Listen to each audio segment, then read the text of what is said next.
Hello,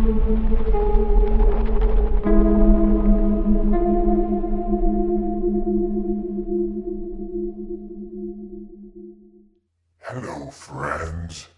It appears you are in need of some cave terrain. I'm trying to make a video for YouTube. Yeah, I know it's super lame. Just don't worry about it.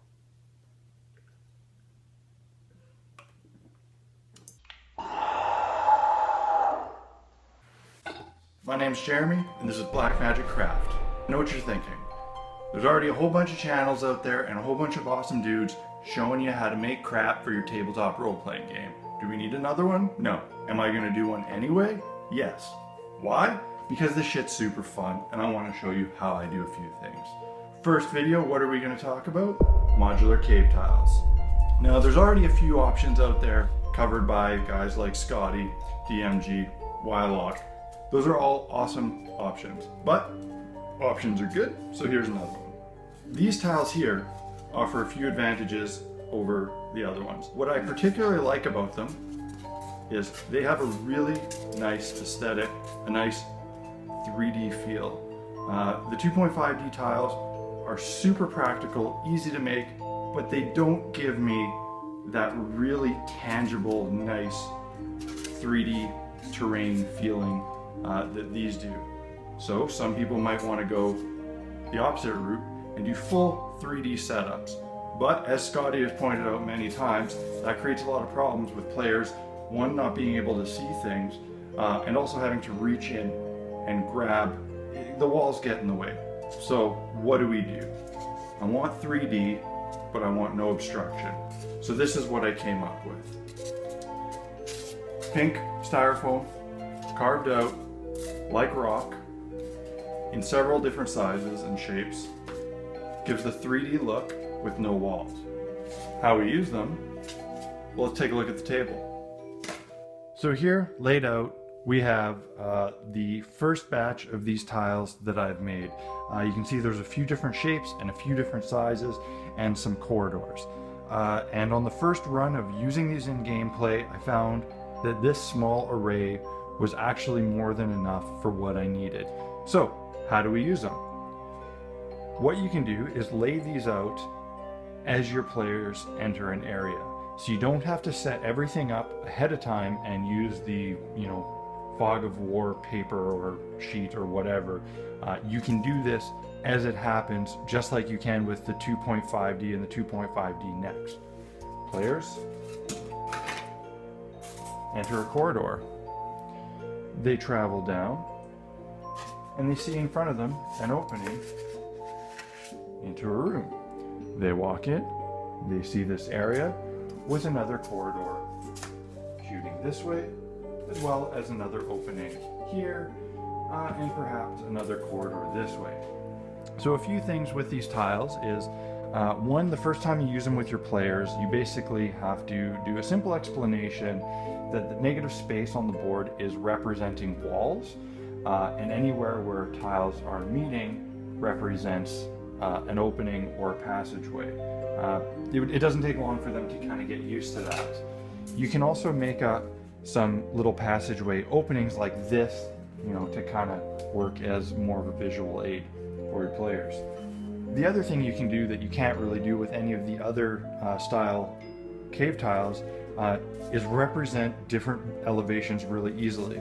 I whipped up some of these blocks, just cut some foam, wrapped them in tape, and then boom. You have one, you could do a little bridge like that.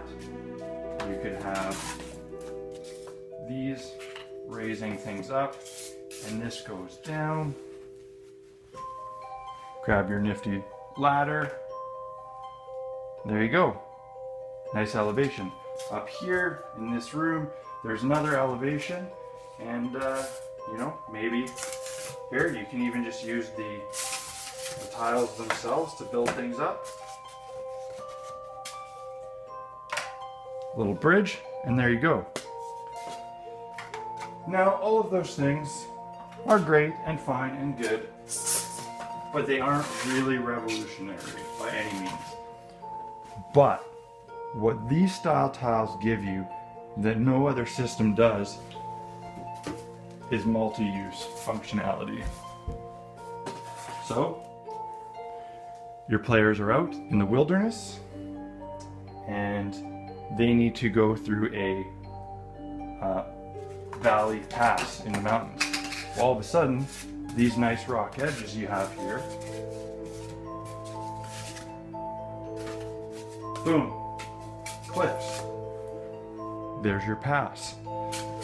What I used them for in one of my recent games was my players came upon the entrance to the mines that these tiles were going to be used to play with. They found a camp. Outside that camp was the cave entrance. Instant mountains. You can't do that with any other tile system. So, if you like these, let's go back over to the table and see how we made them. Okay, first thing you want to do is grab your styrofoam and start tracing out shapes. I used 1.5" thick styrofoam because that's what I had available and it gave me a lot of texturing on the edges, but you can definitely get away with using 1/2 inch or 3/4 inch thick material if you want to keep it a little bit slimmer. So go ahead and trace out your shapes. You can do it in a way that uses as much of the styrofoam board as possible. Here I'm just making a small one for demonstration purposes. Now you want to go around and cut it. Don't worry too much about keeping to your lines. These are cave tiles and they can be kind of randomly shaped.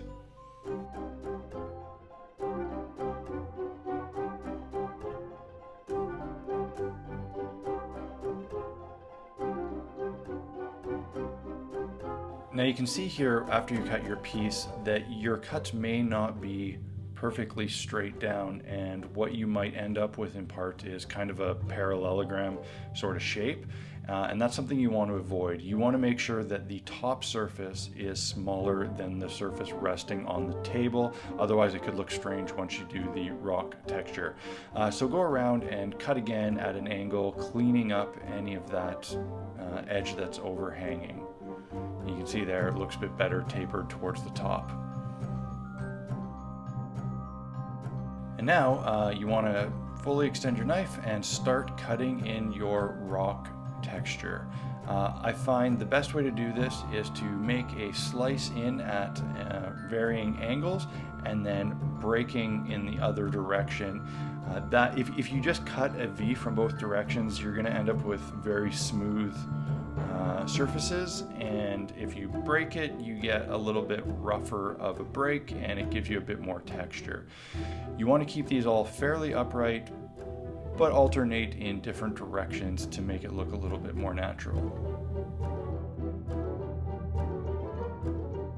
Go through and pick off any little wisps of styrofoam that are still hanging off the surface.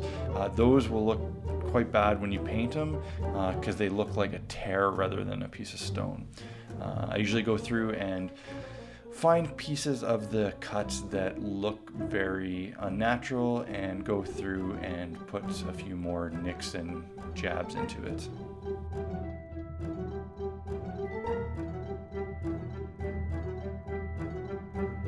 Okay, so once you're happy with your carving, you're going to want to go ahead and take your PVA glue. I use mine full strength. Use quite a bit here. Get a little bit of water on your brush and evenly spread it throughout the surface of the piece.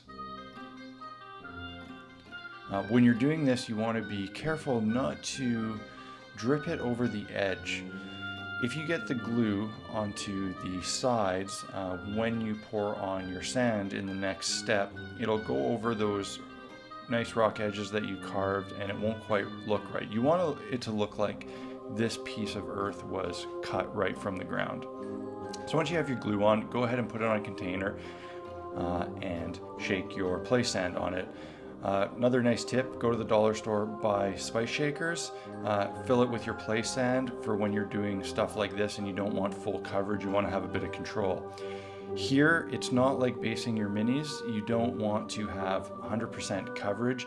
You just want to have a light dusting of texturing.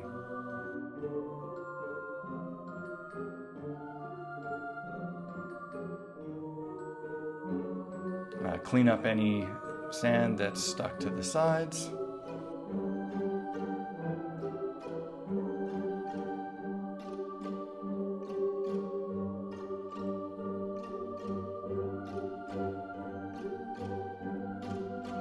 You can see here that it's not total coverage, and you can still see quite a bit of the PVA glue showing through. That's what you want. Now go ahead and let this dry overnight. You can see here now, everything's dried up, sand's nice and bonded. If you are really concerned, you could at this point give it another bath in PVA glue to make sure it's really sealed in. Really depends how much usage you're going to get out of these tiles and how rough your players are. Now go ahead and give everything a base coat. You probably already know this, but you don't want to spray paint this. The styrofoam will melt. So use your brush, do a whole bunch of them at once, and pump them out in bulk. When you're base coating the top of the tile, you're going to want to water down your paint quite a bit to let it flow in between the little granules of sand. And then you're going to want to make sure that base coat really dries out before you start painting your gray. I use a dark gray and a light gray. Keep it simple. You could mix these yourself with your black and white. Now your first coat of gray, you're going to want to do fairly watery, not quite a wash, but enough that it really flows.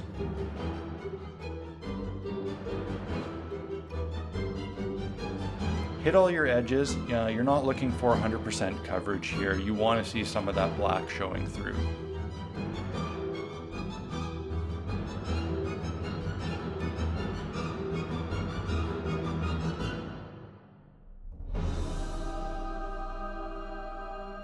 I'm grabbing one I've already made here for reference.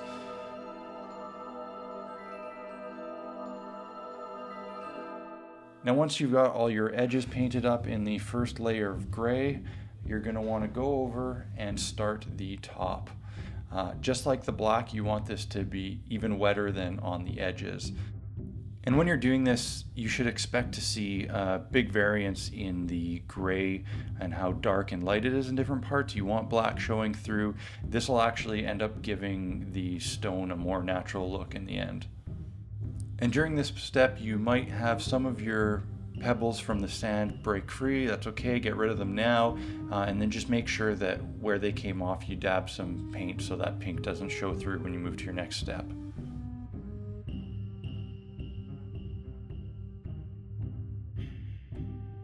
If you take a look here, you can see just how wet this gray coat is. It's going to dry much darker, and you're again going to want this coat to be able to dry almost completely before going in for the final dry brushing. So, last step of paint here, grab your light gray or mix up a lighter shade and go in with the dry brush. Hit all your edges. It's a good idea to kind of come in from different directions, because you're going to get some of those brush strokes, and if you come in from a few different directions, it's going to give the stone a bit of an organic look.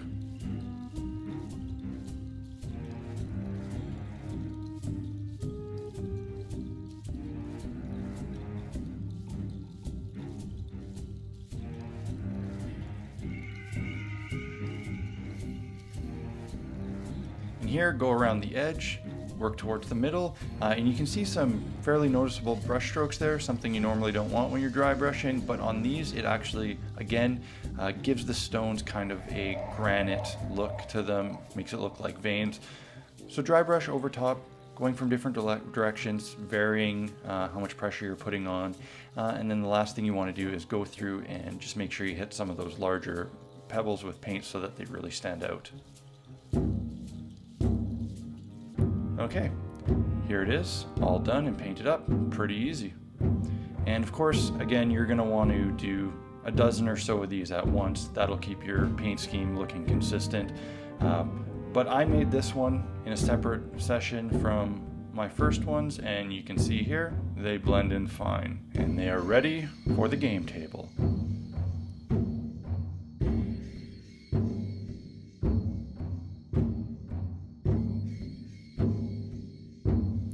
Okay guys, I hope you enjoyed this first Black Magic Craft video. We got lots more coming up in the future, so please click on subscribe and join us over on Facebook.